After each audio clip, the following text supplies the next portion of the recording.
Well, hello everyone. My name is Wayne Clark. I'm the chairman of the Permanent Building Committee. Because we have a quorum of the Permanent Building Committee, I'm calling this an official meeting. We have Jim McCaffrey and Diane Germain of the Permanent Building Committee here. So in order for us to have a free and open discussion, we're going to have full forum. So I declare that portion of the meeting open. The select board, All right. same thing. As a select board rep to the Permanent Building Committee, I'd like to declare the select board meeting open as well, since we have everybody. Okay? All We're ready. Okay. So, I'm Diane Germain because I'm not Jim McCaffrey. Let's start and just, does everybody know everybody? Sharon, have you met everyone here? Probably not, no. Okay, Sorry. we'll do a quick roundabout. Mike Kaczynski, Town Administrator. Diane Germain, Permanent Building Committee. Craig Schultz, select board. Wayne Clark, Permanent Building Committee. Karen Underhill, select board. Bob Weiss, Economic Development Planning Director. Sue Barber, Recreation Department. Sharon Locke, Recreation Committee. Abby Ko, COA Director. Daly, COA Secretary. Keith Wilson, Library. Jim McCaffrey, Permanent Building Committee. Pete Tremaine, Select Board. Kim Borst, PVC Department Assistant.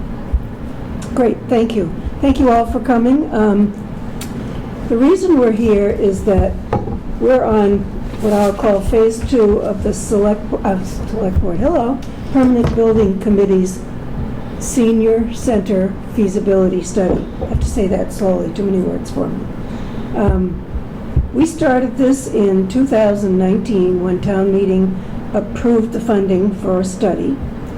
At that point, the PBC went out and interviewed 3 architects. We chose Abacus Architects, and they started working with us. They crawled all over this building to understand what the facility was like. We had the COA involved, Patty and the rest of your board, and some other members. And eventually they gave us plans, 3 options, which I did send out to everybody. And we had then thought that maybe our next step would be to go out to the town and do some focus groups. But something called COVID intervened, and we never got to do any of that. So this is our first chance to kind of refocus on where we're going. We have 2 issues that we want this work group to give us input on. The first issue is community center versus senior center.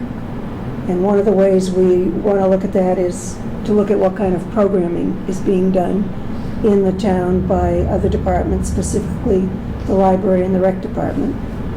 And the other issue is where to locate a center if we are able to fund it.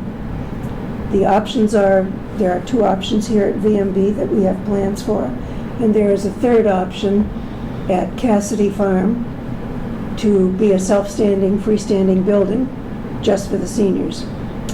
So, with that, I would like to give you a quick overview of what our architects have designed for us. I think I told you there are 2 options that you probably saw, and a little bit later Wayne will go over those with you. Designed here in the VMB, and 1 option down at Cassidy Field Farm, not sure which it is. What we'd like to look at now is programming. I also gave you a copy of what the COA developed for their view of programming. And I also gave a copy of a study which Patty did. Did you mail or call the other centers that you talked to? Mail, okay. You asked them a few questions. Can you just tell us what those were? I didn't warn you about this. I didn't warn you about this, Patty. I apologize, but. Did you put it in there, Diane? You can have this one if you want. I think it's this. Oh, basically, what the questions were, we talked to different senior centers, when they opened, what population they had, because we're looking at a projected 3,344 seniors. And I think this was, so we wanted to know similar populations, who they're serving, what kind of space they have, and what kind of things would they have done differently. So that's what this survey says. It says Rentham, their population was 2,053. They opened their new senior center in 1997, and we were looking at square footage. Rentham happened to be 3,268. So this basically just shows what the other senior centers have done and what they wish they had done differently.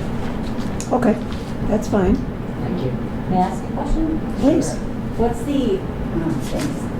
There's a line for unduck/duck, what's that? We, that's how we categorize our seniors. Unduplicated count is counting them coming into the senior center once. That's just how many people we service for that year. The duplicated is how many times we yes. Thank you. Patty, can you talk to what your population is now, unduplicated and age-wise? Your current population. I can tell you, in 2019, we serviced 31% of the senior population, which is a pretty good percentage. Other senior centers like Foxborough, who have their own standalone, 43%. Walpole was 23%. Once they got a new center, they went up to 43%. Rentham, they service about 40% of their seniors. Westwood does the best at 48%. Dedham just recently opened up a senior center. Their unduplicated counts were 10% of the population. Since they opened their new senior center, in just 6 weeks, they've seen 250 unduplicated. So I can't tell you exactly, because I don't have the numbers in front of me, what age range we usually service, but typically it's, I would say, between 70, 80s. Okay, so you're not getting the younger No, that's, seniors? yeah, it's difficult to get the younger seniors. And Except that's why maybe we in looked your- at programming to see. Except maybe with your exercise program? Yes, exercise programs, we do see youngers, but like again, it's 70 to 80 mostly that we Okay. service. And I don't think you have huge numbers every day, correct? Not huge numbers, I'd say on average, and I have to go back to 2019 because of Yeah, the well- pandemic. Typically about 50 to 55, depending on the day. If we're doing a big exercise program, like the Enhanced Fitness program, that'll bring in 31 people, just that alone, that Okay. program. So if your programming is attractive, people will come People to will it. come. Great, okay. All right. Anyone have any questions about the senior center and their programs? I'd like to go back a little to the process, Okay, just to make sure everybody's on the same page. Diane said we hired an architect to do a feasibility study, and that's where we're at right now. We paid for that. It's not complete. That is the first step in ultimately letting the contract and having full construction documents all designed. And that is what we need the final product. But we're at the beginning of this. And this is the same process that we went through for the library to determine the size that we needed for the town for that. We did it to a lesser degree with the police station, but we did it to a very great degree with the Playground School. There was a lot of community involvement for what we need, how we're going to use it, what's the population, and what are the projections for the population. So we've been through this process a number of times, and so the point that we want to get to with this group is to understand what other things might we do with whatever it is that we decide. What's going to go on in the building? What do you do in your own programs today? Is there a reason for overlap or combining things or not? So that's what we're trying to get an understanding of. And when we get to that point, then we get to what's called the schematic design development, where we actually start putting lines around rooms and size of rooms and what goes into the room, and then it progresses to construction documents. So that's kind of the overall process that we're in right now. So any questions about that? That's really what we're doing.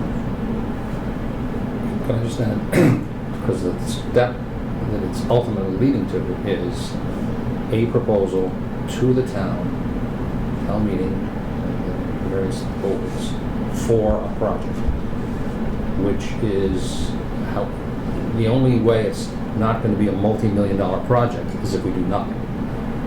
So I think it's also important from the PBC's point of view and everybody's point of view is that we approach the town with a consensus plan, something that we can all agree on. And because if we don't have that, we have little or no chance of success in having the town, back up and fund, a new facility, whether it's a remodel one or a new one, whatever it might be. Right. And we've all, just about everybody in this room has been to the town meeting many times, and we've been listening to the residents a long time, and they continue to say the same thing. If you're going to spend my money, I want it spent wisely, and so it's not an insignificant hurdle is the wrong term.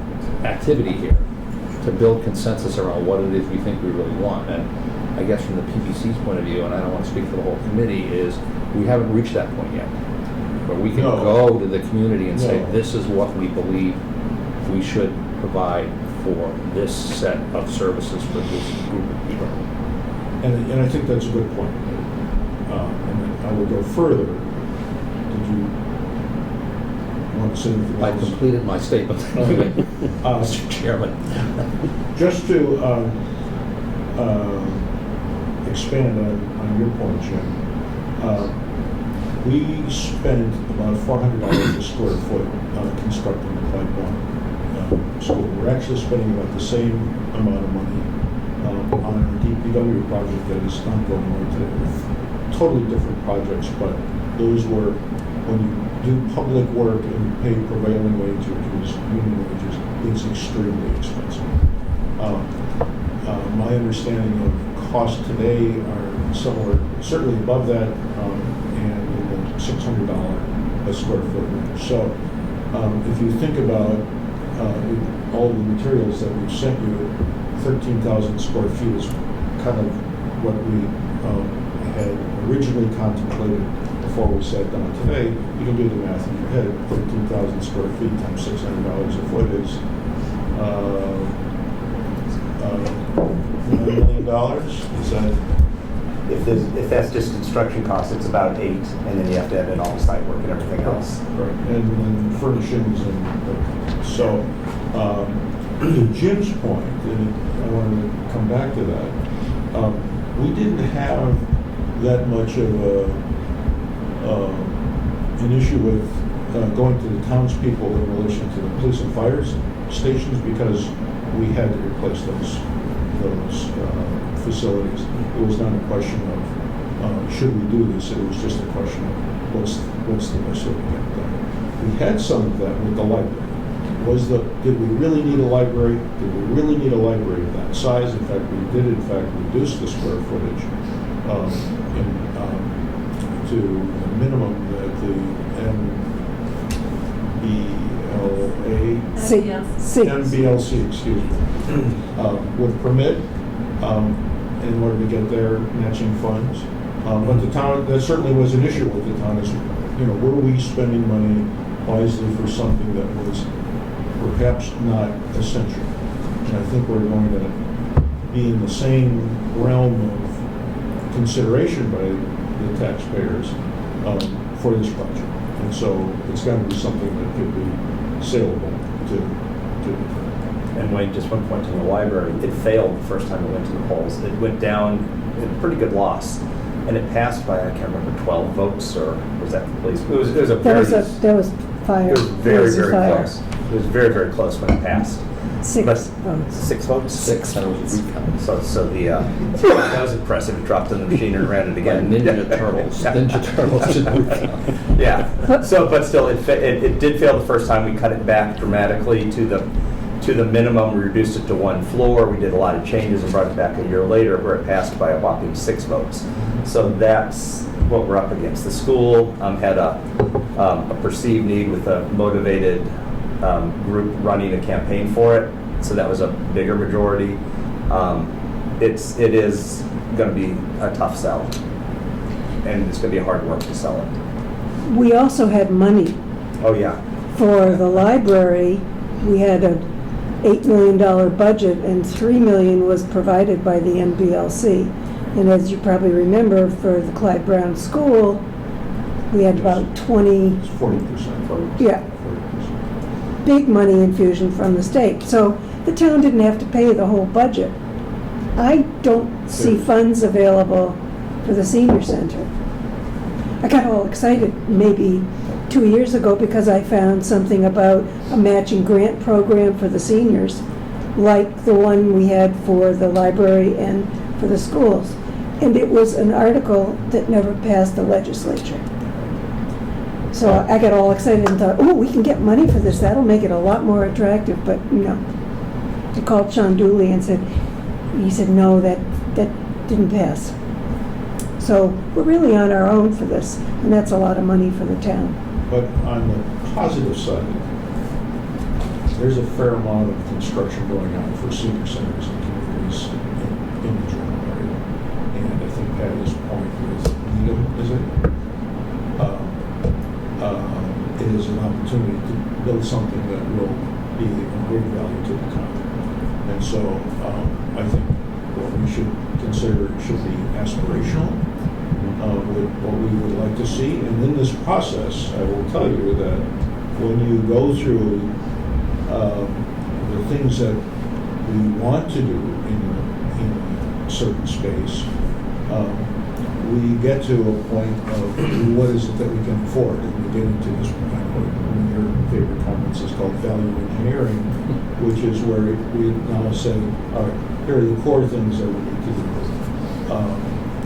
The other things would be nice, can we afford them, and we make decisions about what should be in or out. So we should look at this as an opportunity to do something aspirational for the town. I think that's the way we should start. Will we wind up in that position at the end? I hope so.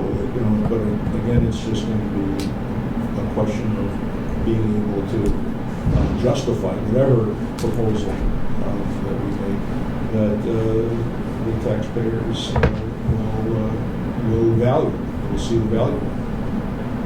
Could I make a point to what you just said to me?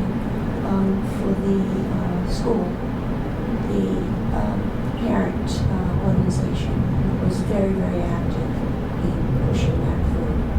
And what we've discussed on the council on aging board is we have got to get our seniors, there are a lot of seniors in town. They outnumber the number of school-age children, absolutely.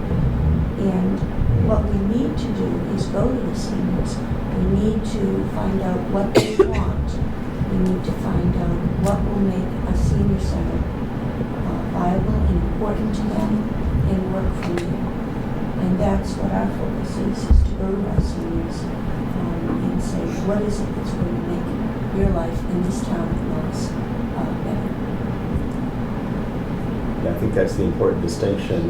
The permanent building committee, Paul, I was on it for those other projects.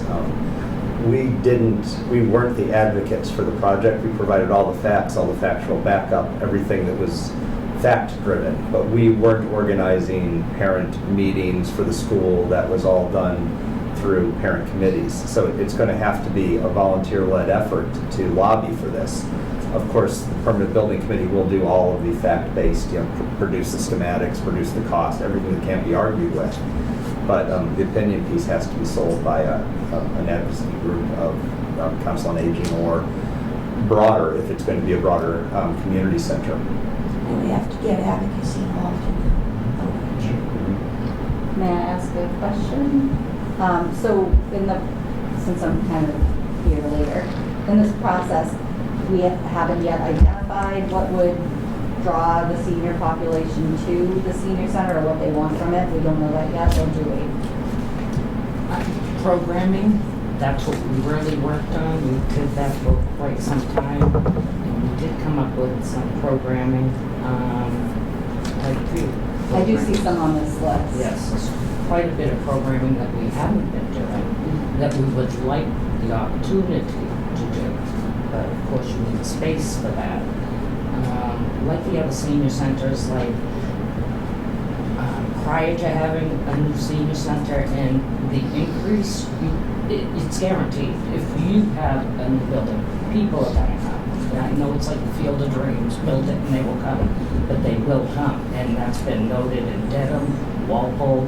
I was just wondering if there was a difference between the grouping of seniors you currently serve and maybe the seniors that aren't currently coming, and what things would make them come. Like, are these specific programs things that have been identified that would make people want to come, that people have expressed interest in, things like that? We did discuss that. Diane came up with an investment club, things like that, to draw in the younger seniors, more things regarding health insurance and, Social Security, pulling them in with that information. Mm-hmm.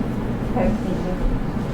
And keep in mind, we have Millis, if you think about it, with Glenn. Can't hear you though. Excuse me. In Millis, we have. Better. Thank you. We have the Glen, we have seniors in the Glen, and I know there's a lot of things that are offered in that facility, but I have heard a couple of people outreach from the seniors, or some of the seniors in the Glen, that would be happy to support the senior center that offered more, as Patty said, some of those programs that I went over to Walpole, and they're just absolutely inundated with their seniors. We have up off Farm, never remember the name of that, over 55 community. And we have more 55 people move over 55. And when you say 55 and over, you're talking about a lot of your younger seniors. And those are the seniors that we want to reach out to. We want to say, okay, what is it that's going to make your life here better? So, and we have gone back to other senior centers. We have looked at their programming. We see what is bringing their seniors in, what is attractive. That's what we'd like to offer here at Millis. Okay, we can, what I'd like to do is take a look at what the library is offering for programming. Kim Tolson came up with a list, and we have copies of it here. It's a difficult thing to get your arms around because she hasn't been able to offer a lot of programming in COVID time, as you haven't either. Or maybe rec. Rec, a little bit more fortunate because you're outside, you can do some things, but not a ton. So Kim's list includes a number of programs based on age groups. Kim, can you? Sure. So this list, like Diane said, is kind of a summary of what we were offering pre-COVID and sort of what we hope to get back up to. And we have I didn't break this down into too much detail because it really, we offer a variety of different things. But there's a few things that we offer specifically for seniors. So those include the Silver Screen Matinees, which is a weekly movie showing that we do Friday afternoons that we haven't been doing for the last year and a half, but we hope to start up again. Those used to be pretty popular, weren't they? Yeah, it varied a bit, but, you know. You had popcorn. We did. We had Besides snacks. popcorn, what was a good turnout for that? So we would get like a dozen. That would be kind of sometimes more, sometimes less. Okay. And we had a memory cafe, which we started at the beginning of 2020. So we met in person a few times, and then moved to virtual. And we had a really strong start, and then because the virtual environment wasn't the best for that type of program and for the population we were serving, it kind of petered out. We're hoping to get that started again in person, possibly in fall. We'll see. Did you have people with memory issues and caregivers? Yes. So the purpose of the program is to provide support for both people with memory loss and their caregivers. So it's really supposed to be an interactive program for both of those populations. And what would you say your population on average was for that? You mean age? No, how many people? How many people? When we were meeting in person, like 12, yeah, something like that. And it had kind of been growing, like, you know, the first meeting we had maybe a little bit less than that. And we had been attracting new people each time. From different towns. And from different towns.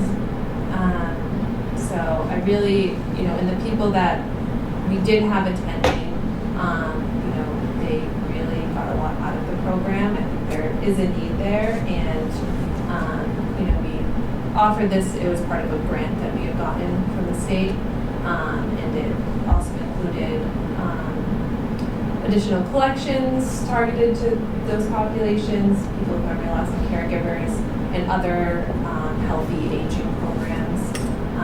And you know, we've had a lot more people coming to the library to look for those type of resources since we had this, since we did this grant.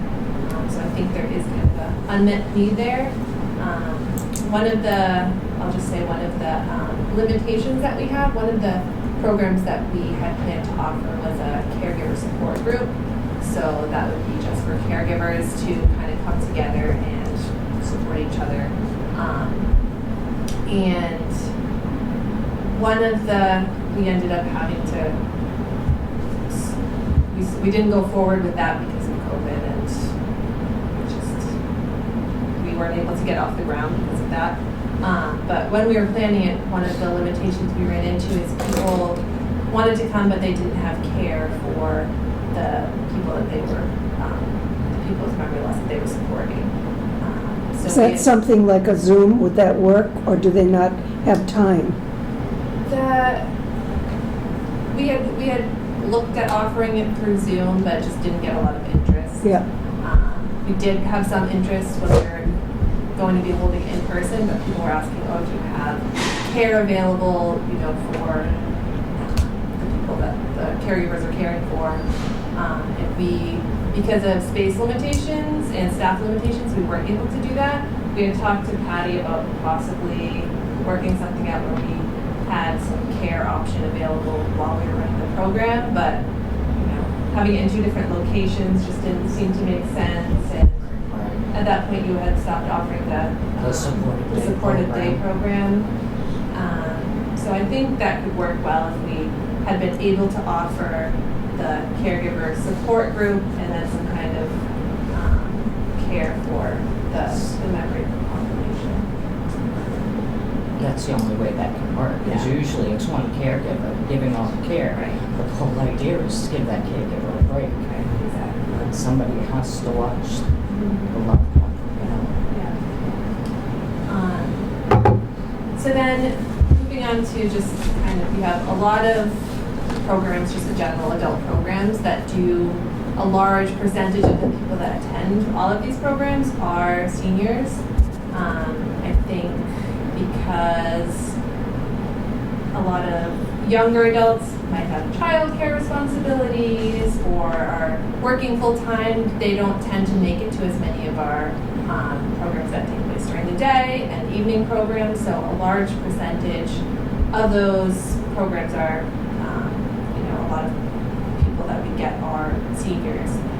And those include a lot of different things, but just kind of like high-level concerts, author talks, speakers on different topics, book groups, tech help, fitness classes, dance classes, art exhibits, Millistries, which is a community-wide read where everyone reads the same book, and there's programming surrounding that, and then community cultural outings, trips. You kind of skipped over health and wellness programs. I know you were doing. Yeah, so I touched on it a little bit, but that was, I mean, we have been offering them kind of sporadically, but as part of the grant that included the Memory Cafe, we had a whole series of healthy aging programs that we had offered specifically targeted to seniors. And outside of that, we've offered various exercise, dance classes, just informational health topics over the years. Do you get good attendance at those?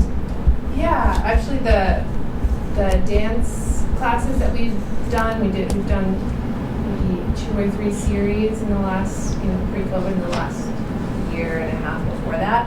And we would get like 12 or 15 people, something like that, which is Can I ask you a question on that? And it's hard to speculate. How much of this is driven by the location? In other words, if we were to, how much do you attribute to the fact that the library is fairly new, it's spacious, it's open, it's hard to say. This Yeah. goes back to if you did the exact same thing,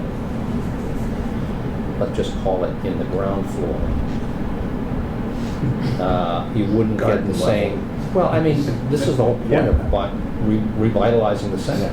It does, in fact, inspire the staff and whatnot to offer programs because it's a good place to work and be, and it brings people in because it's attractive, it's centrally located, it's easy parking. I'm trying to answer my question, but because I know I have I think you to just say, did. Yeah. Well, I think it's hard to say, but if you look, and I don't have these stats in front of me, but if you look at program attendance from when the library was in the old building versus now, it's Well, I'm no, almost like, it's not even the 100% same sure there were ballpark. no dance classes in the old building. I mean, all we Dancing had, around to avoid the rain coming through the roof. all we had was Dora's room, Yeah. basically. Yeah, well, and that was an add-on through a donation. Right. Okay.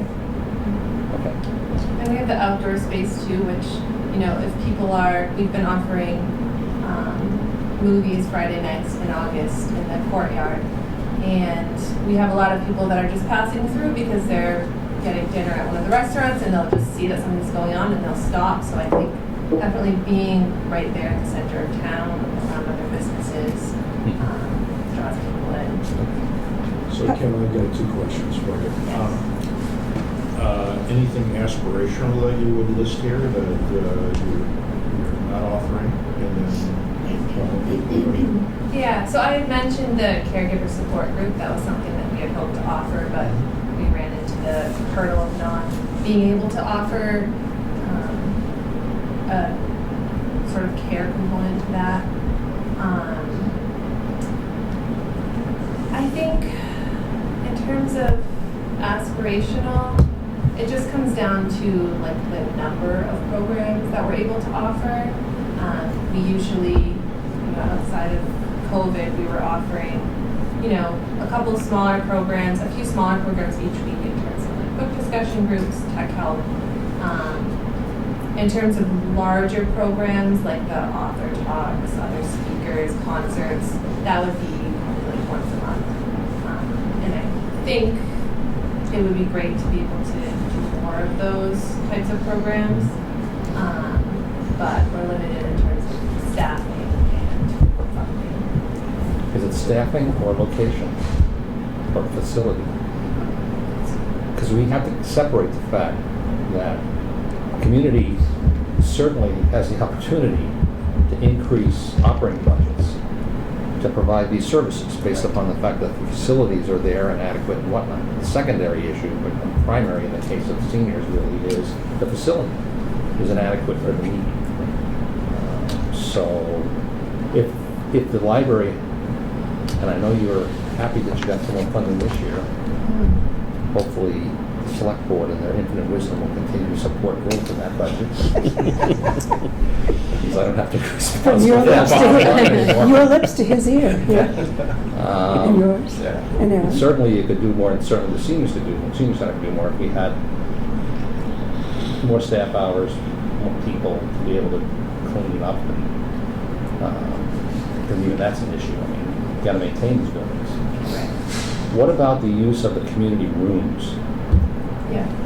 Yeah, I was gonna say that too. We have really just that one large meeting space. We have a couple of smaller program areas, one in the children's room. But that big, the Roach Brothers Community Room, is really the only space that we can offer like the larger programs. So there's often conflicts between, you know, if we're offering a children's program one night, we're not going to be able to offer anything else that same night. And kind of along the same lines, that room is heavily used by other groups in the community too. So we, you know, library programs are kind of the take precedence for using that space, but we also have to balance all the requests that we get. But you manage the space. Yes. So it's not exclusively used by the library, but it's exclusively controlled by the library. Yes. Yes. So our policy states that library events take precedence, and outside groups have a limited number of times. I think it's like twice a month they can use the space, or each group can use the space twice a month. May I ask a question? How many of these programs are offered in the evening? Speak up, Helen, so, because we're... How many of the programs are offered in the evening? Yeah, so most of the larger programs, like the concerts and the speakers, are offered in the evenings, which I think works better for some populations, but for many seniors that isn't the best time because some seniors don't want to be driving at night. And then usually book groups are offered during the day.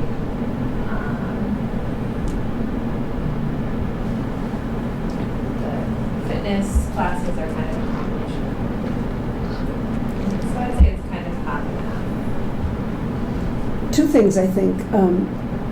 Some of the presentations that you've done, like, I keep thinking of the Boston Lighthouse Keeper, who came in costume with her husband and did a lovely presentation. Probably had 45 people there, I would guess. And that's not unusual for a program of kind of wide interest for people. Yeah. The other thing is that the library has a pretty active Friends group. And the Friends group, pre-COVID and hopefully post-COVID, is able to raise funds by holding book sales and keeping the coffers full so we can fund some of these programs. And that makes a big difference. I know there's a COA Friends group, but I don't know how much fundraising you do. Typically, their basic fundraising is our dues for our newsletter. And they do have a pretty good healthy bank account, which they just decided to open up their wallet to us. So we can Yay. do any kind of programming that we need. Perfect. Because that kind of a supporting organization is, I think, essential to, And I think it will attract the more programming we do. Yep. The more programming they pay for, the more people we're going to attract. correct. Hence, getting more dues. The library doesn't charge for programs, is that correct? We don't. So Ken, you've got children's library, you have a young adult library, and the programming for both of those. How would you compare the activity, or how would you compare the adult program to, or that whole programming to either of those other two? So I think in terms of attendance, children's programming is a large crowd, especially in that under 5 range, because those kids aren't in school yet, full-time for the most part. to do, and then I'd say seniors are kind of our next highest attended. Or they're like the population that we see next most. And what would you say would be a limiting factor? Jim was asking about location and appeal, or whatever it is. Are hours or staff or in something else a limiting factor in the ability to do more? In terms of just general programming, I think it's all of those things. Space is definitely one of the limiting factors, because we just have that one meeting space, and there are a lot of programs that we tend to do sort of off hours, because they're really loud, so we tend to do those when we're closed for regular library services, like the concerts and stuff. And I think the other big one is staff. We just don't have the staff to supervise all the programs that we would offer if that wasn't a factor. So is it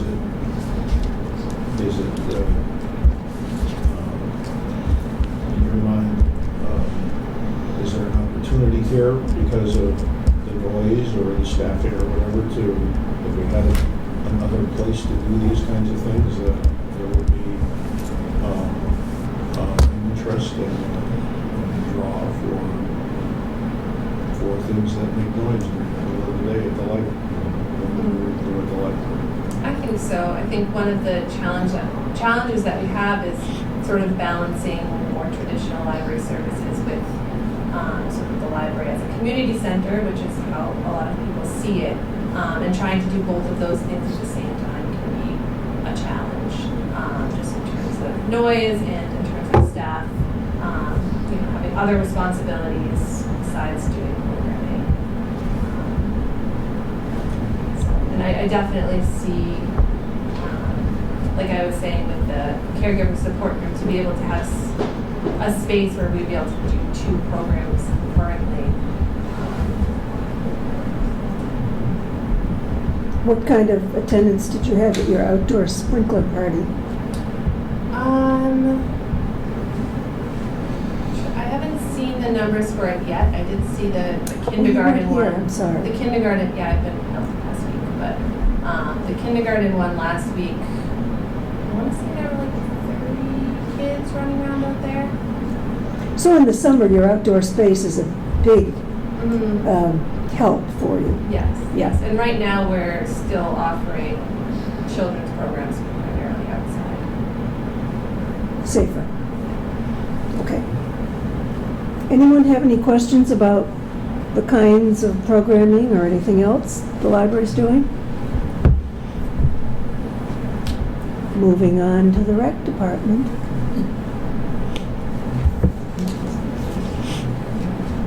I mean, because the senior center is here, there's a lot of collaboration between Patty and us. We try to Juggle work the together. rooms Yeah, together. Yeah, juggle rooms and just try to work together, try to figure out without stepping on anybody else's toes too, because Patty has her programs that she wants to run. Pickleball has been a huge success, so that was a wonderful thing that that got pushed through. So if you are considering a gym, if it's not here, if you're having your own, I would include pickleball in your thought process. I know you play in this. The gym is used in the winter. Mm-hmm. Is it mostly seniors for pickleball? Yep. And what about the courts, the outdoor courts? They've been mixed use, I would say. More seniors, I think basically because people are working. But it's been more seniors and they thoroughly enjoy it. It's their own little club. It's kind of crazy. But Okay. it's good. So what other programming do you do for seniors, adults, and children? It'd be like for adults, generally, we try, adults are adults, so they could join any of the programming that we have for adults, so, and that varies, sometimes. It depends on, for the recreation department, we are very, we need people to say, hey, I want to teach this program, can I come to you and teach this program? It's not like we can necessarily, and we work with Medway too, so we can pull some of their programs into our programs and they pull some of ours into theirs. So, there could be an eclectic mix. It could be woodworking, or it could be gardening, or it could be kung fu, or, Like the 5K, I think they offer. Yeah, there's been Like a paint night. Yeah, And like yeah. one-off workshops a lot of times, as opposed to maybe like an 8-week session type thing. Right. So that Molly, the apothecary over there, popular with the adults. For kids, it seems to be based on sports more than, we've tried lots of like art kind of things, and they don't seem to be very popular. Like, we've tried like drama, and that doesn't seem to be. You get a small group that wants to do it, but they're always disappointed because we don't have enough that the instructor wants to run. So that's kind of how our department's based. It's very dependent on the instructors and what they want to offer. So these activities that you're conducting, that you just mentioned, where does that happen? Does it happen in this building? Yep, when we can find, this room gets used a lot by the recreation department for different things. Room 18 gets used a lot for different things down there. We try to do our sciencey kind of stuff down there because it's just a tile floor instead of it being, some volcano exploding and trying to clean it up. So it's that kind of stuff that we share. Downstairs too, we also share storage, which is in short supply. It seems that everybody has more stuff and there's not a place to keep it. So, like, don't you think? It's like, that's And we do split up the gym.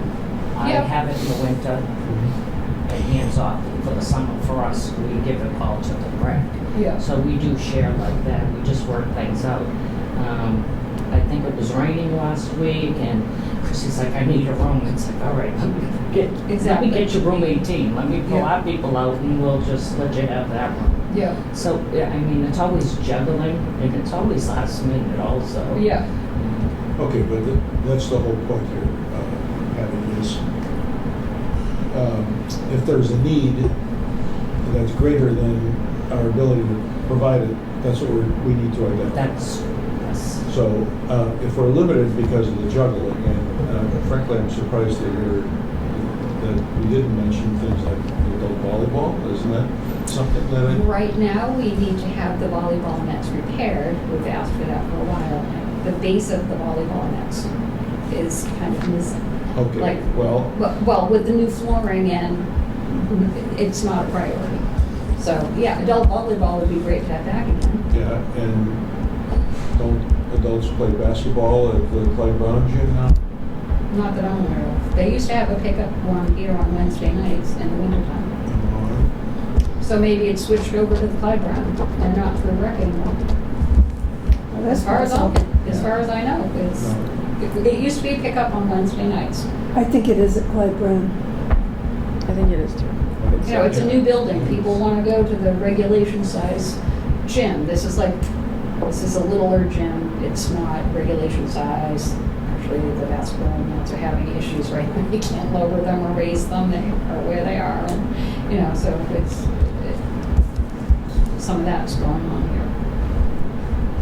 And if you didn't have those limitations, again, I guess under the heading of what would be aspirational, what would you consider your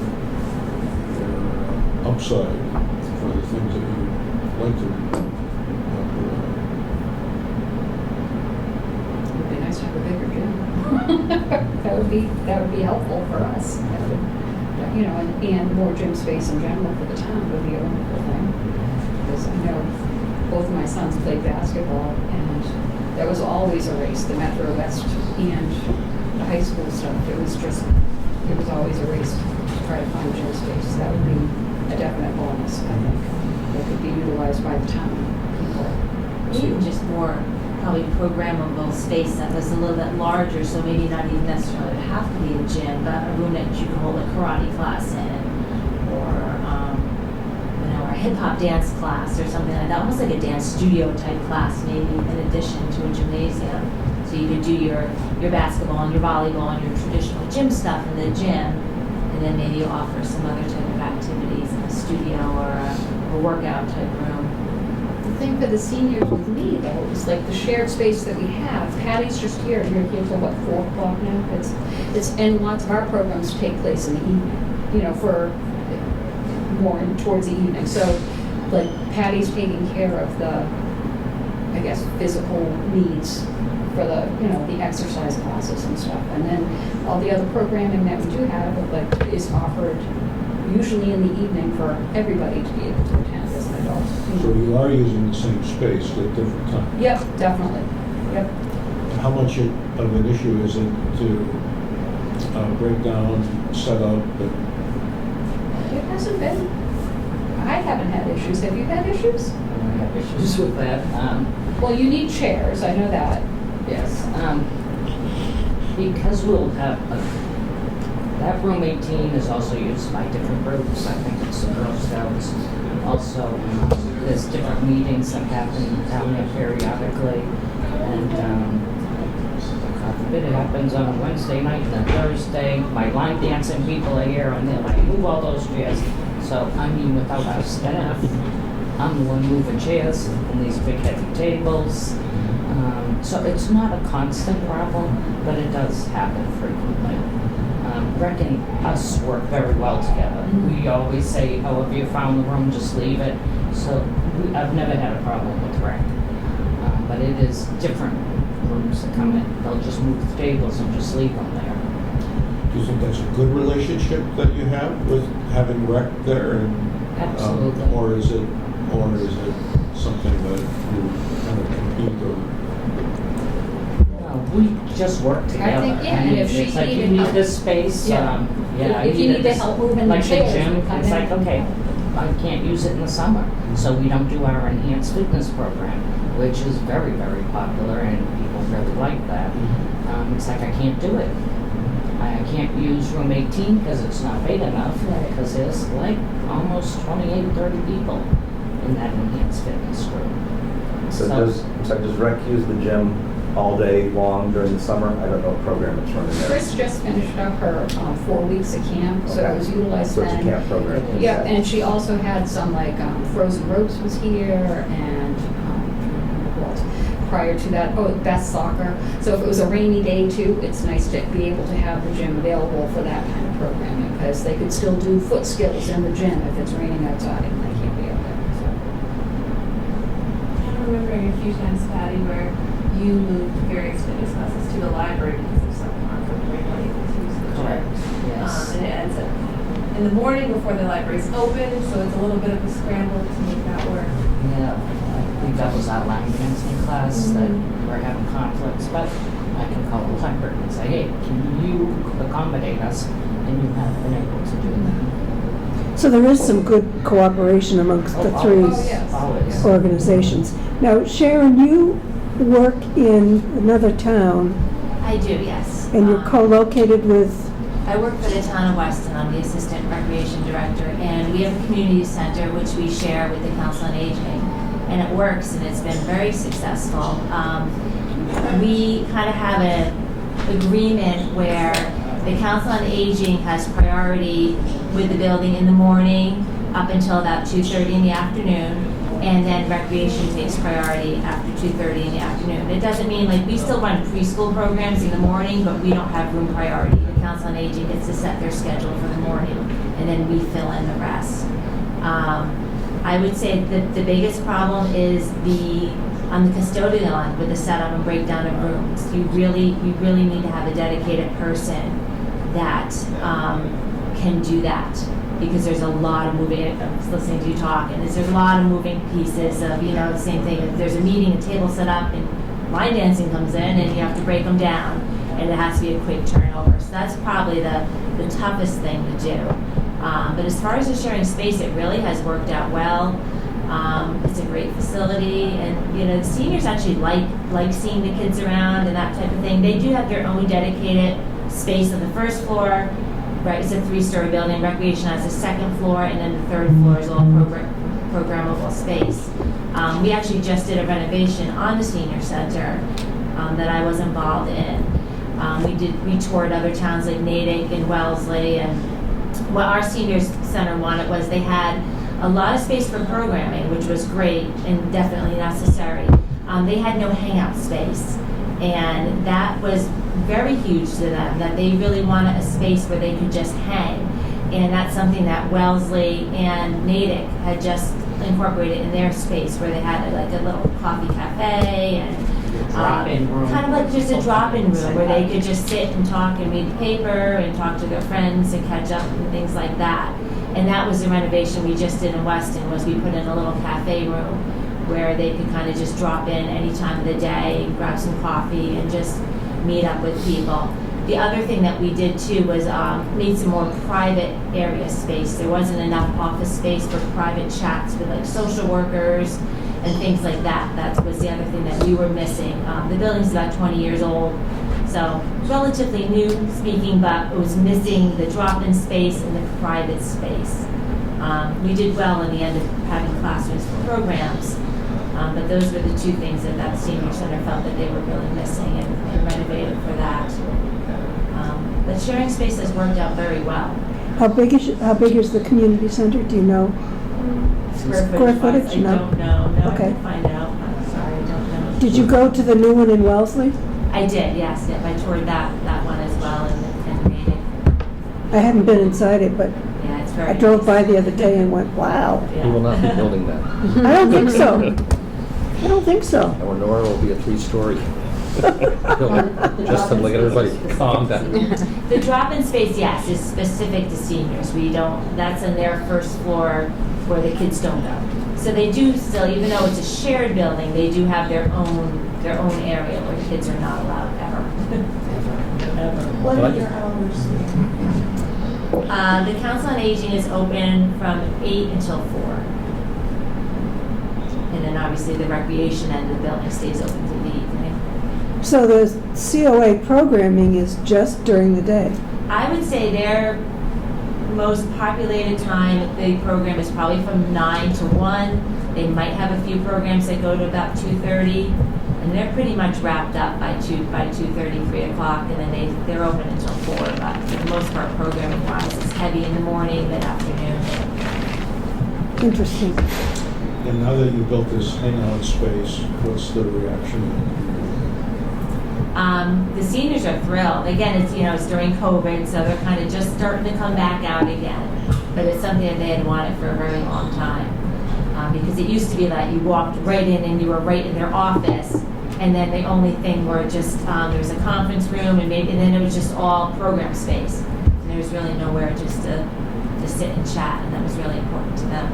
And is your facility located in the center of town? Do people walk in, or do they drive? They do have to drive, but it is on a campus that has the library, and then there's the outdoor swimming pool, and then the elementary school. So it's all in the same hub, kind of. And is there a lot of crossover traffic between the library and the community center? Yes. So a lot of seniors will go to the library for something, for like a book talk or book club or whatever, and then come over and either do a program at the community center or go to their cafe for a cup of coffee. Good.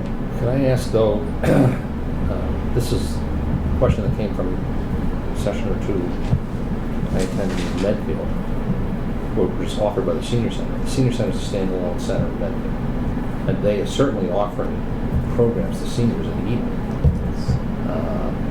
They have a bunch of constraints as well, but I mean the reason we have the availability of space for rec is because the senior center is closed. That we want it to be closed, and the reason rec only has programs in the afternoon is because they have no space to have it during the day. Is that what we want? I guess that's part of what we're trying to get at here. This is I think what you're asking for, your aspirational question. What should it be? I personally would be disappointed if we ended up with a situation where we couldn't offer evening programs that we think are very valuable to seniors, wherever it is, because of space constraints. Now, we may end up there anyway, I don't know. And that gets into the operating budget issues and, but a program for 3,000 seniors, which as we've already indicated, have a wide variety of interests and needs, that closes at 4 o'clock. I don't think it meets the needs of the community. And we wouldn't be able to target the younger seniors who are working later, they're at work from 9 to 4. You lose a huge population, and that's the biggest population, is the 65, the baby boomers coming in. They're still working. Anecdotally, when the Medfield Center first opened, we lived in Medfield, and I ran a duplicate bridge group at night there, one night a week, on a Monday night. And we had, somewhere between 12 and 20 people show up. We were the only ones in the center. The only ones. But is that because of the center or because of operating budget constraints which wouldn't allow them to? I don't know the answer. Well, there is another center. There's the old building, the FAF Center, and they run ping pong at night and some other activities, but we were the only ones there. And I did that for, 4 or 5 years maybe, long time. Well, and I think that having programs that appeal to adults of all ages versus dedicated council on aging in a building, as long as there's activities, because I work for a very large YMCA. We have adults of all ages taking our Tai Chi classes. They start at 40s up to 80, all in the same classroom. So if there's programming that is, whether it's run by rec, library, or COA, it doesn't have to be necessarily a COA program as long as you're providing those opportunities. It's run by rec. Our Tai Chi program does not fall under our older adults division. It's our fitness division. But I'm going to say half of those people or more would be people that we would classify as COA eligible. Well, since we get out to 55, I'd say 80% of them are COA eligible. But it's not run by our older adults division, it's run by our fitness division. Same thing with a lot of our other programs. I do have a few programs that are run exclusively for seniors. They've not recently because of COVID, but they've dabbled in the memory care. They've done some other things like that. Diabetes spans the whole age group too, because they're trying to go with pre-diabetic at 40 to full-on diabetic, with issues as they age. So we're trying to prevent them from getting to that group. So those programs are all collaborative. So I think the distinction, I think a building that serves the community well is kind of a better option, in my opinion, because we get people, we get programming, and it is used, and it's staffed and used. But that's my take on it, my thought on it. And I like what you said about how you categorize your learning elements, fitness, health, and wellness, and that could work here in Millis as well. And that wouldn't have to be a library, COA, or rec activity. Be just a town-wide activity. I know we don't have the infrastructure to do it right now. Well, there are core functions, right, that House on Aging owns. Meals on Wheels, right? All other social services programs that we haven't talked about. We should. And the same thing, occurs that there's core services at the library. People come for the library, at least occasionally, not just concerts and playing instruments or anything. It get pretty wild when that kids run, I'll tell you that. Grandfathers run around trying to keep the kids under control. But, so we shouldn't overlook that. And the notion that, let's just take the kitchen as an example.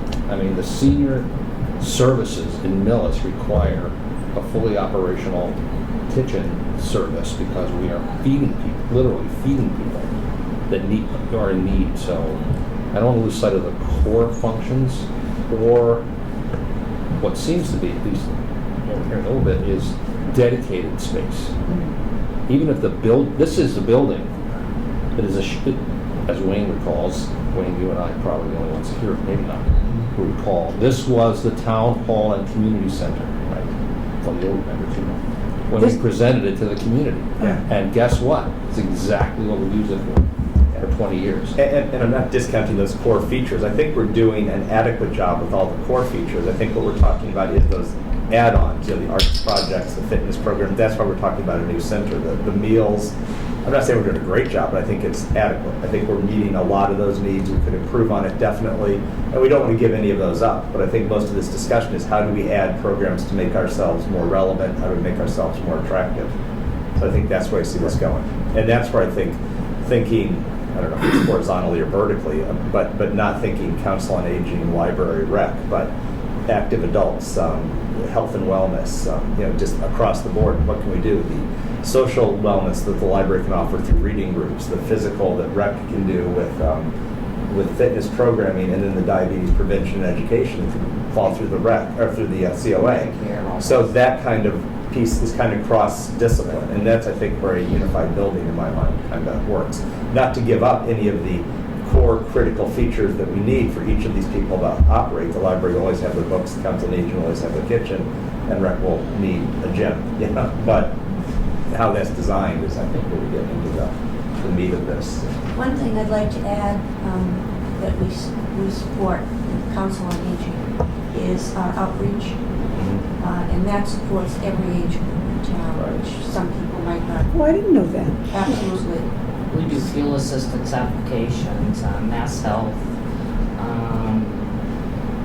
food stamps. Anybody who has a need, they come to the They're making COA. the tax write-off programs We run the tax for seniors, program. and there's a lot of social activity, social services that are going on. We are the social services Yeah, that's right. department. Basically. Somebody needs something, they come to us Right. regardless of age. And we do get quite a few. And is the kitchen that you have now adequate for your Meals on Wheels? Did you see my new stoves? No, I haven't been there We got yet. 12 burners. They're commercial stoves. I The was answer, able to Patty, get a is grant. no. They're not adequate, okay. Especially when rec needs No, for their is cooking the courses. answer. We're getting there, but it's no is the answer.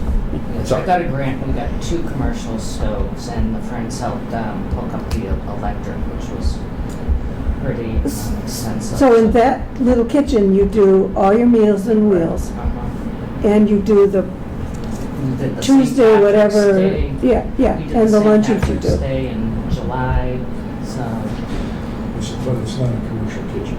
You cannot cook, you No. cannot prepare meals like you would in a commercial kitchen. You don't Yeah. have the fire protection, you don't have ventilation, you don't have. they're electric stoves, which passes the code. That's why we got the electric, we could not swing the necessary ventilation for gas, so we went electric, and we have commercial electric. Have you seen the kitchen at the Clyde Brown? I'm sorry? Have you seen the kitchen at the new Clyde Brown? Whew, Beautiful. probably as big as your whole space. So I want to go back to a point that Jim made. It goes back to 20-some years ago when we decided to convert this into a town office and community center. When my kids were little, my wife taught a class through the rec department called Moms.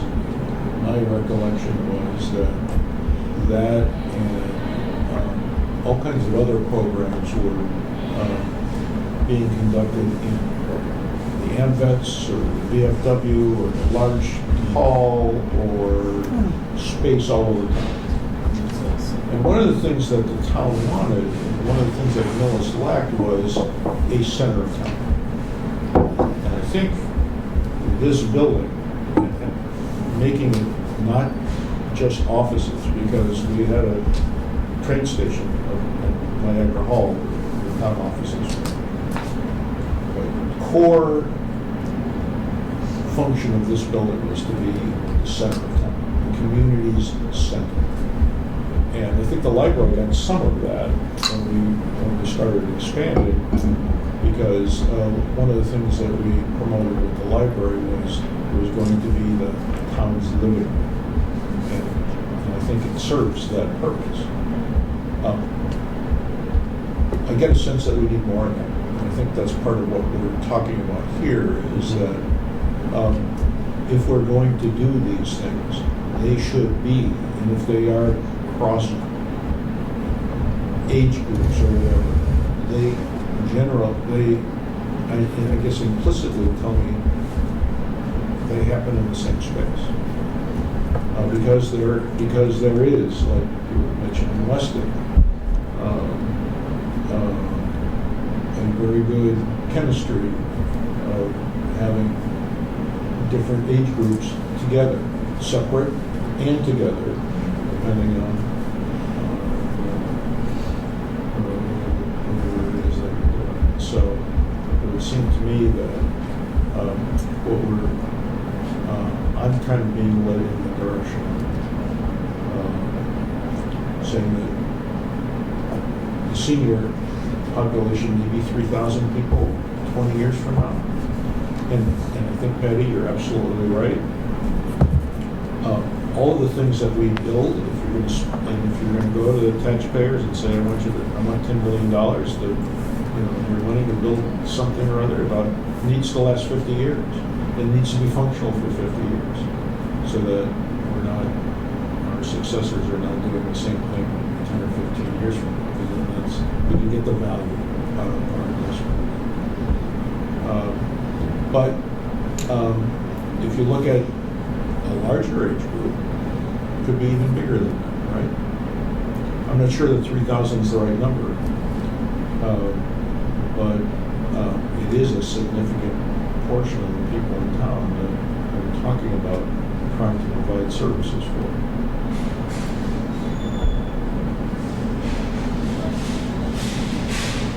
I understand where you're coming from, Wayne, and I agree that it would be nice to have this great big huge area where everyone can go.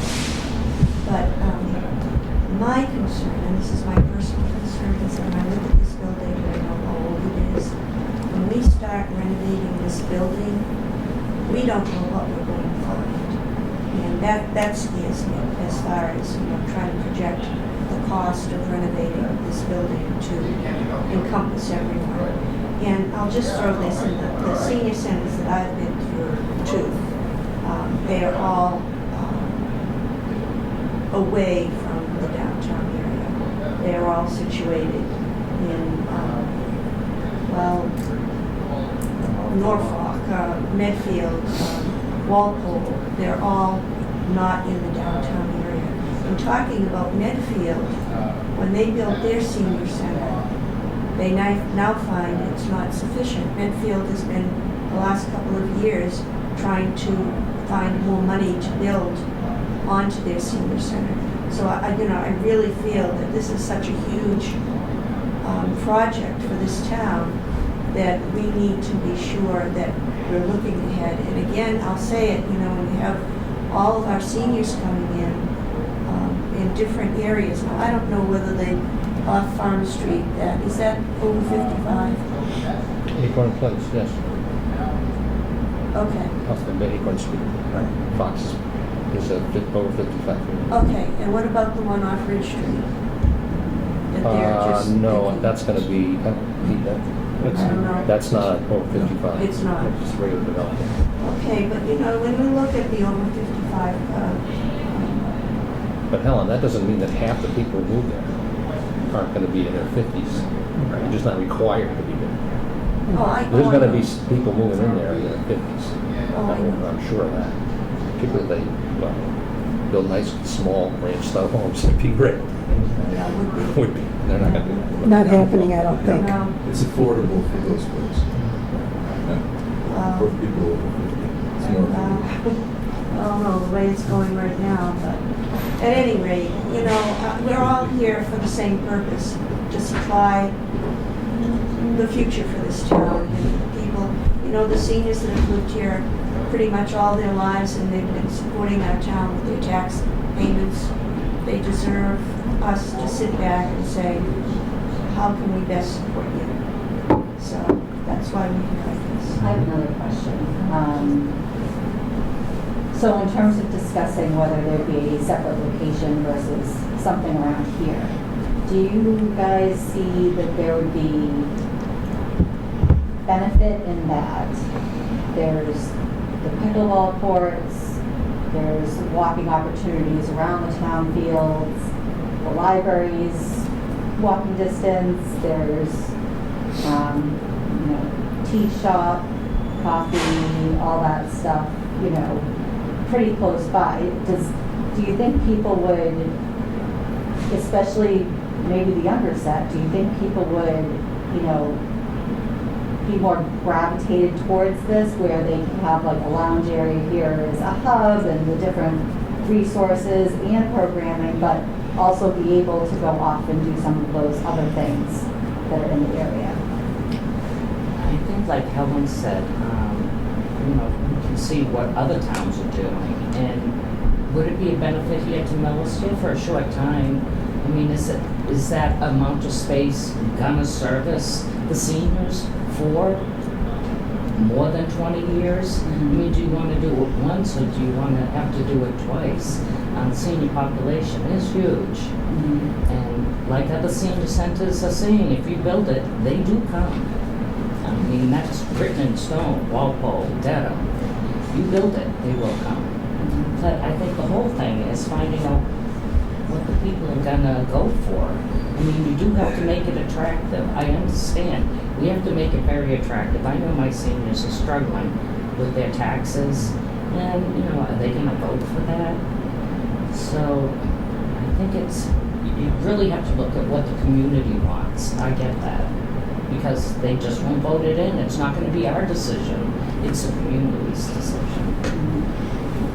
So whether it's here or there, I mean, you're asking the Council on Aging Director, I would rather see it somewhere else because I see that it works for other towns.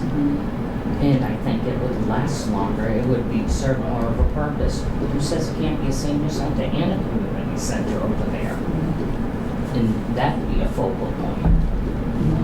If I could just add one other thing, and I'm sure you're all the experts, so I know you'll think of this, but one thing you do have to consider is the traffic flow. That is something that we do have a problem with at the Weston Community Center because we are on the school campuses, the schools surround it. There are times of the day when school pickup takes place that seniors cannot get in or out of the COA parking lot. And that's a huge problem. So.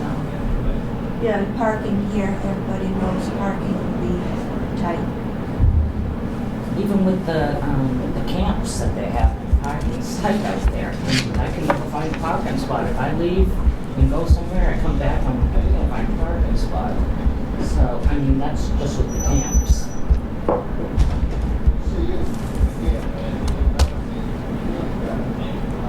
And keep in mind too, when you're talking about our third option, which is Aston Farm, Oak Road is right across the street, and you have fields, you have hockey fields.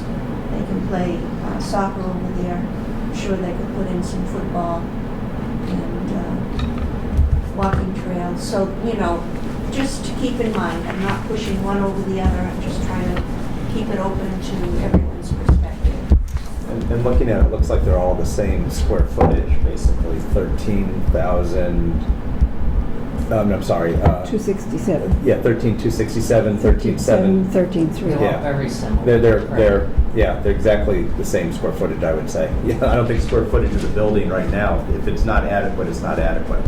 And I'd be hard pressed to believe that 13,000 square feet wouldn't be adequate for the town for a lot of things. I'm just looking at buildings that I've built for multi-purpose YMCA use, and that's a reasonable size. And looking at your list from other projects that other towns have done, that's on the high side from what other towns on your list that you provided have. Right. So I think the size is probably correct. I'm an advocate for downtown because quite honestly, it's an easier segue for me from going, and I'm your target demographic, I think, going from an investment club at the COA when I'm in my older 50s to early 60s to programming in my 70s than just coming in cold. It just is a progression that seems to flow, or rec programs that segue into senior rec programs and things along those lines. I don't know, I like the downtown location quite a bit. And the parking is an issue that should be studied and see if there's some addressing that can be done on it, but I don't know that that's the final roadblock. as far as if it's the right location, it can be worked on. I do know when I was on the town fields committee, the original one, the neighborhood at Cassidy Farm were very upset about the thought of having baseball fields down there, soccer fields down there. They were concerned about, it was very wetland there. They were concerned about the coming and going there. Because 115, as we all know, is kind of a busy road. That's something, and then you'd be going down, what is it, Island Road, like towards Timberline. So the proposal was there's some land there that the town owns, and there was going to be a driveway put in there to have it, you enter there, and then you're going to leave to go on to 115. But the neighbors down there were not happy about baseball fields. I can't imagine how they would feel about building. That's just something to consider. They weren't too happy Keep with in the mind. golf course either. Yeah. Yeah, I'm just, and like coming and going there was also another concern. I think it's safe to say that wherever it's located, if They it's in won't be Millis, happy. there'll be somebody in Millis who's upset about it. And if we locate it out of Millis, it's not ours. So, but I think the other piece is, I think a lot of reason the other towns didn't build in the downtown corridor is there wasn't land owned in the downtown area. And we have the luxury of owning this property, the library property we acquired, but it was, we have property in the downtown area, which is why we also have the property at Cassidy, obviously, but the other towns didn't have the property down here to use, or in their downtown corridor to use. I think that's why they located out of the downtown area. And I know, the acquisition of the Walpole property, there was a lot of work that was done there to buy it, acquire it, and clean it, get it usable. But they didn't have anything else around that was usable for the town. So. Does anybody know if that house next door is for sale? I had heard someone say that they thought they were going to put it up. The owner wants to do something with it. Well, he wants to do something with it that's profitable. I think it would be the bottom line. So that doesn't mean something can't happen there. And partnering with the developer is very possible. So the option 1 and 2, which are all here, it doesn't look like anything was changed for parking. Is this the current parking that's available here, 114 spaces, or was anything added in these options? No. This is all. That's new. This is all new here. Okay. And if you notice down here, Doubles. this Kim? is all. If you need to go, it's okay. They took some from the back and then they put more over on this side. Kim will be in charge of this focus group. Yeah. Wayne, would it be appropriate now to kind of segue into the 3 design options? It's really pretty simple. The three options all have relatively the same square footage. Based on the programming that we have today, it doesn't mean that that's what we would build. It doesn't mean that after this discussion and talking to the town that, if we want to have Tai Chi or hip hop or other things that we need more space, that this number does change somehow. We have the ability to do that with any of these plans. Nothing here is constrained. So what we have, and I guess the other point that I would make to Helen's earlier comment is the cost to renovate and new construction is relatively the same. So, and we would absolutely, Helen, have to make sure that if we spend any money here at this building, that we dealt with all the construction issues that are presented with a building of this age. And I will tell you that this building, for its age, is pretty darn sturdy. I'm not afraid at all of opening up walls and adding on here.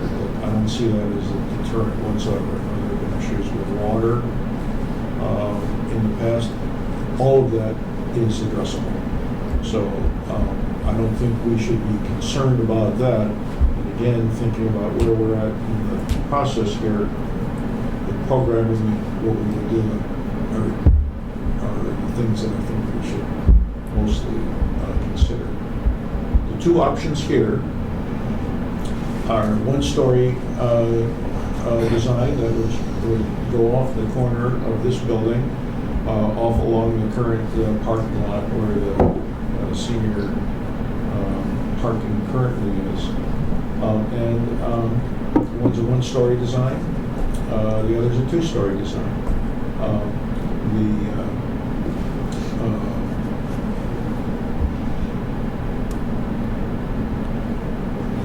Current rec department office, I always get these confused. One of these is, it would be open to the floor below, so there would be this big open area space. The building department would be relocated in the building to where the civil defense Emergency management emergency center. management Yep. group is currently in the front of the building on 109. And a very large cafeteria on the ground floor, big vaulted ceiling space above. In either of these examples, one has 3 rooms, which would be appropriately sized for the things like Tai Chi or hip hop, or doing projects and things like that. Those rooms exist in either space. Both have a substantially larger gym than we have today. It's a question of whether or not one has a larger footprint, so it's taking up more space. One gets the square footage by going vertical, so it's 2 stories. Those kinds of things, I don't think functionally change a whole lot. Those are more stylistic, but what goes on in that space is relatively the same as currently designed. The big difference between these two designs and programming that's been is relatively generic, which is the Reconstruction proposal for Cassidy Farm, is that the Cassidy Farm doesn't have a gym. There'd be no gym in that. So same square footage, but you would have the gym space. Again, all of this is subject to tweaking, changing. We have the ability to take up more space here, I think. If we were to go in this direction and look harder at it. The space at Cassidy, we looked at for building the Clyde Brown School.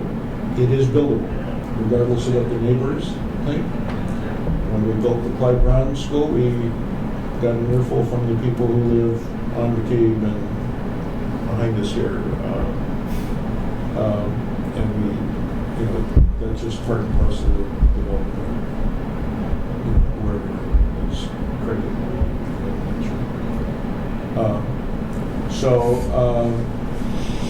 All of these could be bright, beautiful space. Some of the elevation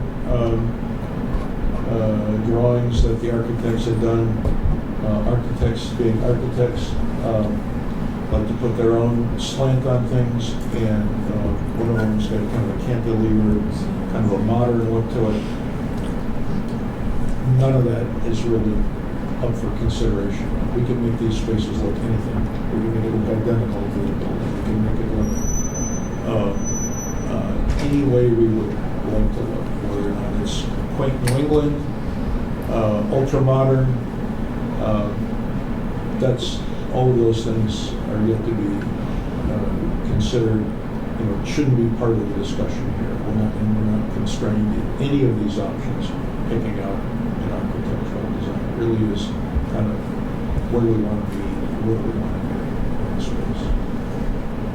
Can I just, I want to make sure that everybody here understands that the Council on Aging's position is that the Cassidy Farm is a better solution for seniors. So I don't want that to be sort of, I think it's obvious to PBC members, but everybody should understand that that's their position. Doesn't mean that there's not discussion, doesn't mean that there's not further input coming back and forth, which is why we're doing this, because we're going to have the community support. And also the fact is that the design of the Cassidy location is not really a design. It's just a building plot on a piece of paper. There was a generic plan. Yeah, there's no effort by, at this stage, because they haven't asked. They've been asked, but not quite. I mean, to say, all right, what would we get from that particular location? How would this location benefit the community that's served from the point of view of access, parking, and then the surrounding property? Are there things that could be adapted, walking trail or whatever, through the conservation land there that would make that an attractive option as well? I do believe, see it, Craig, or you, that design does not include a gym. It does not. It does not. Trying to include a gym there would not make these equivalent cost proposals. That was a design for another town that Right. Abacus did, Right. northwest of here. I don't remember what it was, but Which is fine, but it doesn't really address, graphically what the options might be. Yeah, and not including a gym to me is pretty much a deal breaker because that is used by everybody. If it's going to be a full-on community rec center on Cassidy, it has to have a gym. The seniors use the gym quite extensively too. So unless there's a way to incorporate a gym into that design, and I'm not saying there isn't. But I don't see, I think we could still have the Council on Aging sponsor programs which are offered in the gym here, even though the location was on Cassidy Farm. We've learned already today that there are a whole bunch of programs for Millis seniors that are offered in a variety of places, which is, that part of it is pretty exciting when you think about it, right? And I think we should probably do a little bit more communication about what we're offering across these departments to say, hey, there's a Program at the library. there is a film festival, whatever it is, and everyone's invited. I think there's an opportunity there for us to do that too, but I don't want to lose sight of the fact that we're here today to take the next step, but there's been a lot of work done already. And not clear that all parties are able to evaluate the two options, because there really are two, here and there, based upon the fact that the there option is just a sketch. It doesn't really tell us much. But there's that question, and then the other question is, what group should we be serving? Should it be The building. right? Should we be 60 and over, or should we look at the more expanded? Well, that goes to the point that we build a center on Cassidy farmland. Should it be a community center? Right. Which has 8 to 4 for seniors and 4 to 6, whatever it is, for community at large. I mean, obviously, we've seen a need here. It's been articulated about space for programs in the evenings. So, Well, and to a point that Sue made, it's interesting to see the seniors. It's interesting to see the seniors and their interaction with the younger people. So, that's a plus too, to have children in an area where the seniors and the children can interact on some sort of a level. But sitting on the Council on Aging and being a senior myself, and living here for over 50 years, I'm almost a townie. No, I'm a Wash Ashore. But, our seniors really deserve a good look at what we can provide as a town. That's our main focus here. And the rec department does a really good job with the children, and we appreciate that. It seems like the seniors are the ones that are kind of falling behind. And you're not going to get the seniors out to town meetings as you did the parents for the playground. I mean, it's just not going to happen. So we have to go out to them and find out what's important in their lives to make it better in this town of Millis. I mean, that's gonna be an overall issue though. You know, they would have to come out and vote for that because.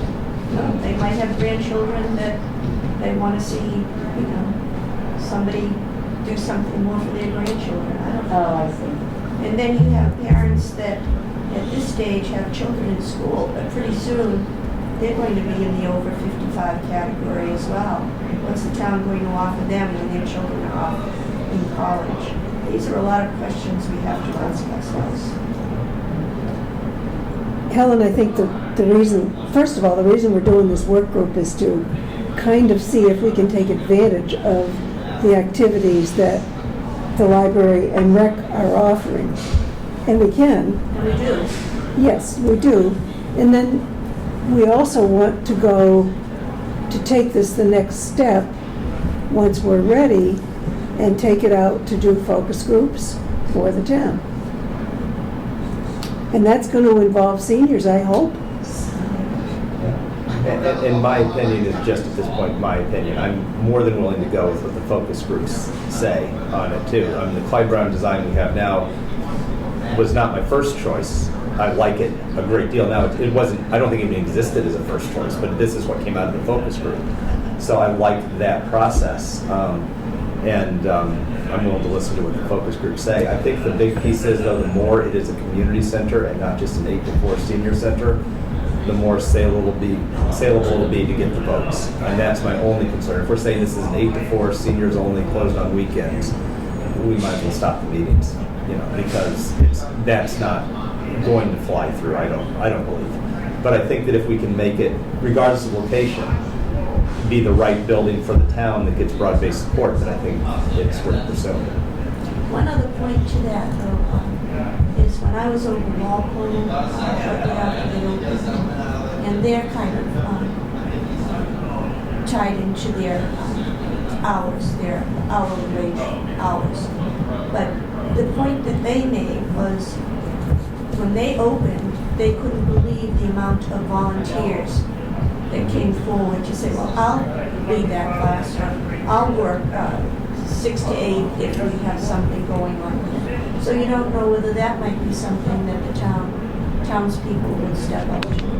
Like, you know, and I'm not saying it's going to happen, I'm just saying these are things we need to take into. There was a groundswell after we opened Clyde Brown, because I think some of the parents in town said, hey, wait a minute, you know, we have these wonderful schools, but we don't have anything for the seniors that's new and shiny. And, you know, maybe you'll capture some of that support again. But I think we have to target it so that there is value to populations beyond just the seniors. Because We'll need that support. you know, if it's a $10 Yes. million project, if it's a $10 million project or $8 million project, just doing ballpark math in my head, you're probably talking $300 to the tax base. So that's what you're selling, and that's what people have to weigh out. I might be off on that by $50 either way, but it's still significant. Yeah, we're not talking a $25 tax increase. Yeah, We're there's not talking- 10 million coming off the rolls anytime. Right, exactly. So, Yeah. so that's the capital part of the effect to the tax, but the operational cost, what's the ability, and Jim, you alluded to this earlier, to fund additional operating hours, additional staff? That's a different budget, and what's the town's ability, I'm not sure who to direct this question to. Not to me. To fund expanded, 7-day, expanded hour, additional staff, operations. Well, the For a reality of 13,000 square foot building. Yeah, the reality of it is, it's a trade-off. I mean, there's a finite amount of money coming in each year. If money goes towards roads, which we've seen the impact of that just right out there, We go really fast now without worrying about my car. No, I'm joking. We've seen that having the extra money that we had to devote to roads, if we devoted that to staff, that's an option, but that's a finite amount of money. As the new growth tails off, as things like that happen, it would probably require either a complete rethinking of our funding priorities or an operational override that's dedicated, if it's going to be huge. So you're right, there's two pieces to this. And the more use it gets, the more function we can put into it, the more we can make it be a functional building, the easier it is to ask for those things. The more hours it's open, the more service it provides, you'll have more people interested in it. But it could go both ways. It could be a capital override to fund it, and then if we prioritize the Council on Aging building and senior center, community center over roads, over all the other projects in town, yeah, we could fund it for quite a few years, but that's not a trade-off that I think many people would be willing to make. I think it's roads and that, or something and that. And that's an operational override at some point. I don't know how soon that would be, but it would have to happen at some point to continue when the new growth figures out. Well, my view is, when you put the capital question in front of voters, there's going to have to be a piece that deals with the operation as well, for them to consider both at the same time. What is the total cost to the taxpayer for this, whether or not it's one budget or another? And there's two ways to do that. You could put an operational override on to fund roads and then free up that money that we've been devoting to roads. So there are ways to slice it, but once it is funded, it would remain funded under the budget scenario we're working on. So this this operational override would then continue to be devoted to the Council on Aging or the community center budget, however we staff it, however we decide to call it and work it. So yeah, I agree with you though. I think you don't want to have all these hidden costs and nickel and dime costs. Because we made the commitment to the library that there would not be a large operational impact of the library based on the design. And for years we didn't. We kept the staff just about what it was. We kept the hours just about what they were. And we just now started to correct that because the demand is really there and the programming is there. But for, I don't know, the first, I'm going to say 6-7 years of the library, we operated with the same staff structure, same hours, same everything else, because we did not consider an operational at the same point. Utilities. They were. Well, that was not a surprise, but you're right. That was an unpredicted change. But that is why we cut the size of the building from 2-story to 1. Yeah.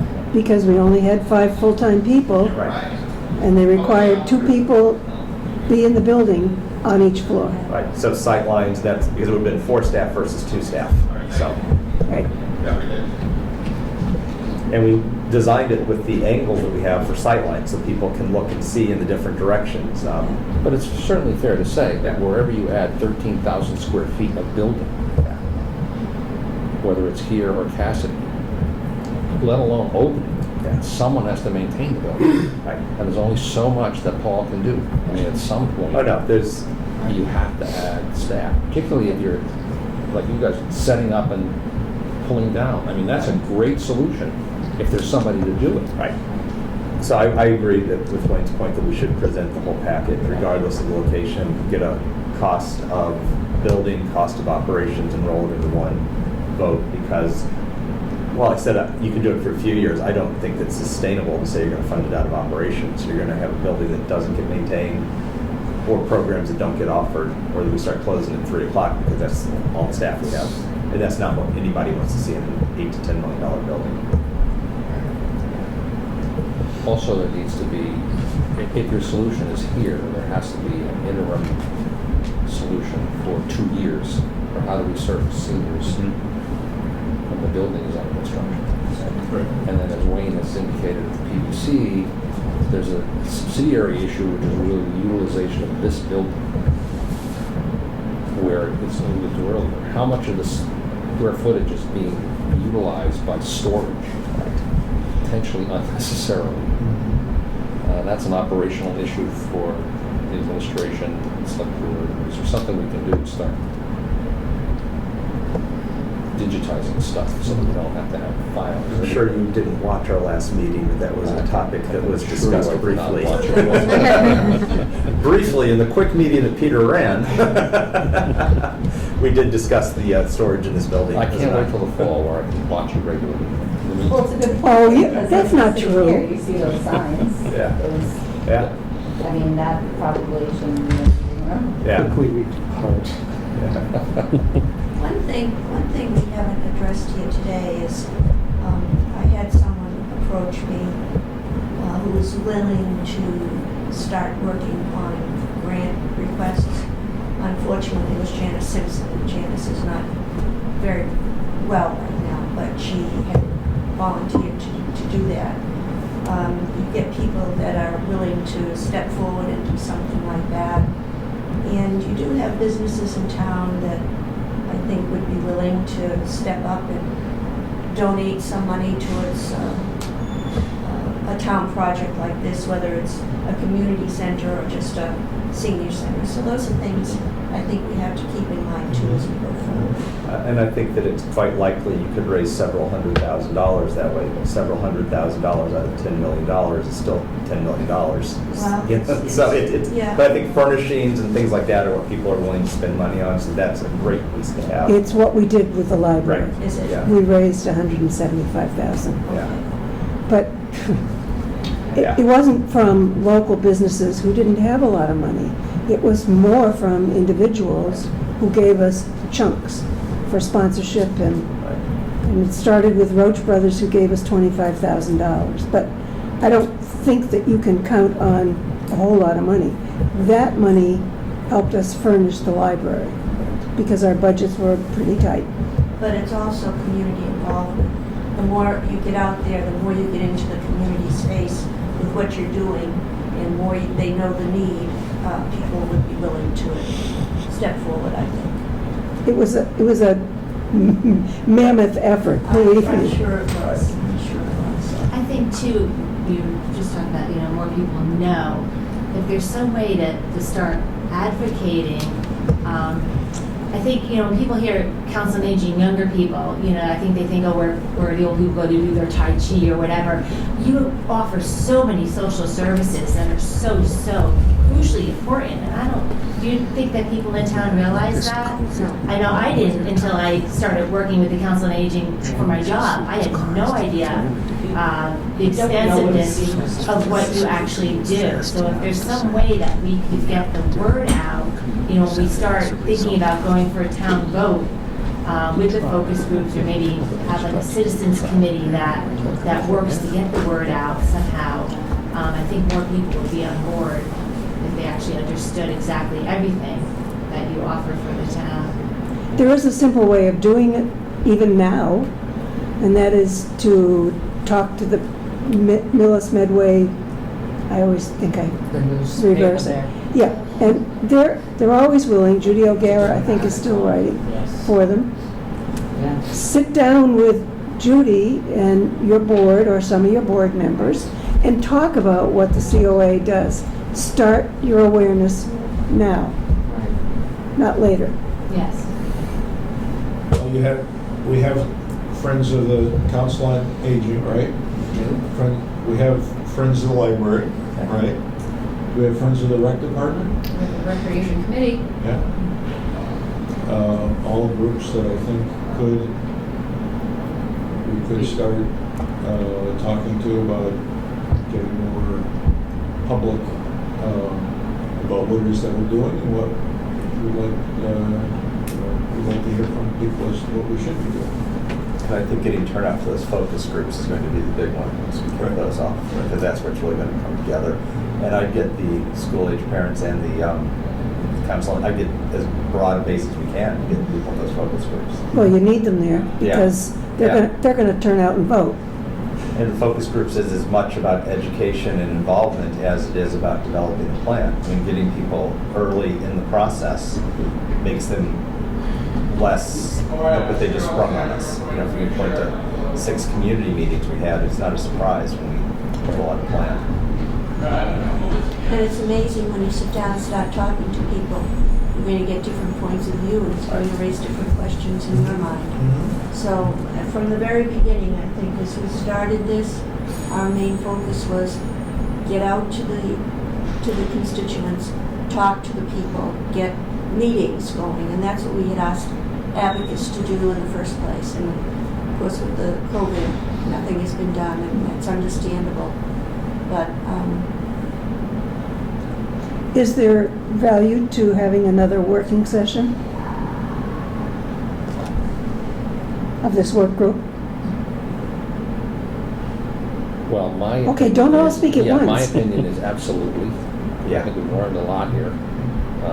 I'd like to, personally, from a PBC point of view, hear again how the teams are actually collaborating already, and maybe thoughts of how we can not only set the stage for focus groups, but to promote services that this community of seniors has available to it from just these three. Because I just think it's about raising the bar about what we're providing to seniors and why we want to enhance it. So we can talk a little bit more about, and maybe this is the key question for the group, your aspirational question. We got a good foundation. Aspiration, think again, what should we do? What would we like to do? What would be something that would really be a value add to this particular offering to this community? That's my view.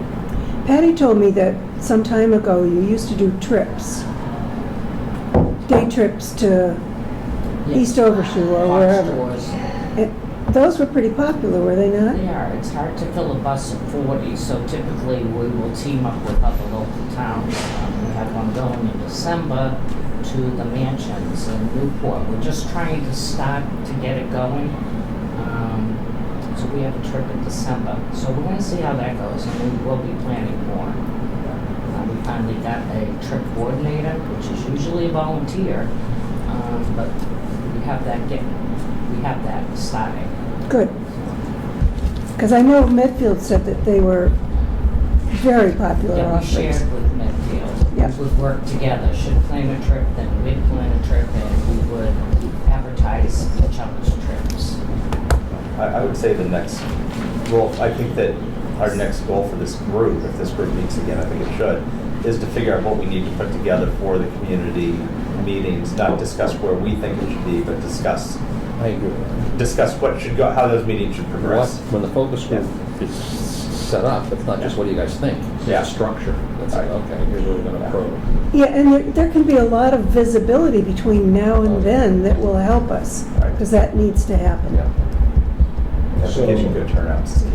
just keep in mind, guys, any town I've talked to, it's taken up to 10 years to get one of these pushed through, so. Well, we've already been working for 4. Okay, we've Right, already we've got done 6 months. Helen, we're in this for the long haul. That's it, Yeah. right. So we aren't seniors anymore.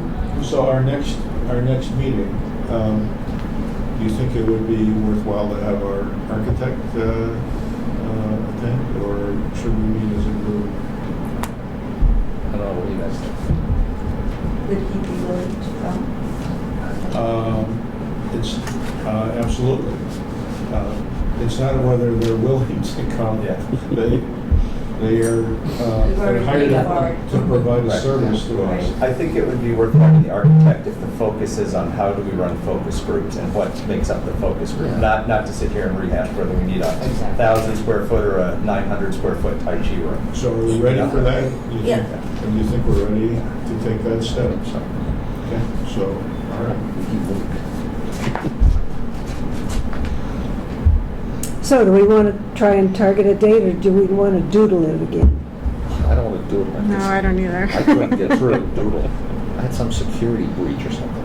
Well, that's because of you. I know. It's like, That's a different issue. I don't know what. The Russians have been walking after me.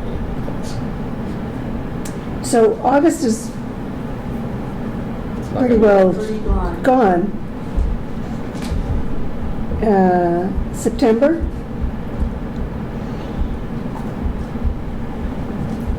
Do the COA, the rec folks, the library, do you need some time to go back and confer with your various groups and flesh out any of this a little more? Should we leave 30 days? Is that enough? Or is there much to flush out at this point with that? If the goal is to put together the focus groups, then we advertise the focus groups and we keep moving. I'd rather meet sooner than 30 days from now because it's not to come back with ideas from the COA, I don't think. It's to produce the focus group plan and then sell it and market attending the focus group. I can do daytime meetings on Thursdays, easier than Fridays, just to say. We have a DPW construction Thursdays, yeah. meetings Thursday mornings. Make a day of it, Wayne, come on. We do it, we do anyway. Already. And I can go to those then. We can get lunch in between. I'll treat. When's Labor Day, I'm is putting it? that in a minute. Fifth? Thursday or just wait? Just wait. Good thing you Sixth, clarified. Let's pick a day. Anybody have availability August 27th? Oh, I'm picking up a puppy. Yeah, I don't want to do August. No, let's, yeah. No, not the 27th. But go ahead without me.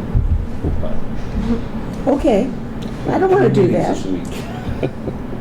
How many? 3. Ooh. You're retired. Look at you. No Zooms and nothing. 3 meetings. Well, pretty I'm much available whenever. I gotta think get the back 9th would work downstairs. if that. September? Yeah, I was looking at September unless we wanted, I'm looking at, August is, I can't do much more in August. My wife's on board finally. How about Yeah, the we're- 16th? We're away. 30 days. Yom Kippur. 30 days, we're on 30 days, I'm good with that then. Yom Kippur. Is 16th? I can't do the 16th, having said that. Well, I can do 17th if I have to on that day. Or we can do I have a work the, finance committee we meeting. can go the week before or after, Thursdays, the 9th or the 23rd. Those are, 9th works for me. 9th, we're away. Council on Aging has a meeting. We're on vacation that week. Yeah, we have a meeting tonight. I could do the 17th if I had to, it's no trouble. 17th would be better for the COA. Good for me. All right, let's do that. Jim? I'm okay with that. I'll just use it to pay the bills there.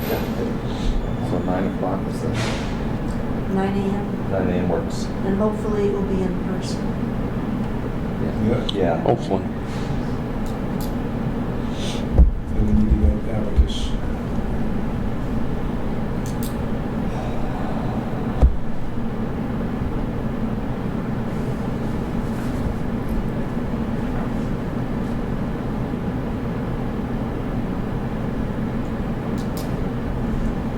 Kim, is that okay for you? I didn't ask you, I'm sorry. Sorry. Well, you are kind of critical. Okay. So we'll put out some minutes. You notice the editorial week. Kim will do that. Send the select board too. No, you can't have them. Because I got nothing. Was that your responsibility? Might have been. Uh-huh. I'm in on the lunch. Yeah, all right. Okay. Thank you. Thank you. I'll make a motion, we adjourn the select board meeting. Second. All in favor? Aye. Aye. There we go. Meeting adjourned. Motion that we adjourn the permanent building committee meeting. Second. All in favor? All right. Thank you, everyone. Geez, I'm glad you remembered that.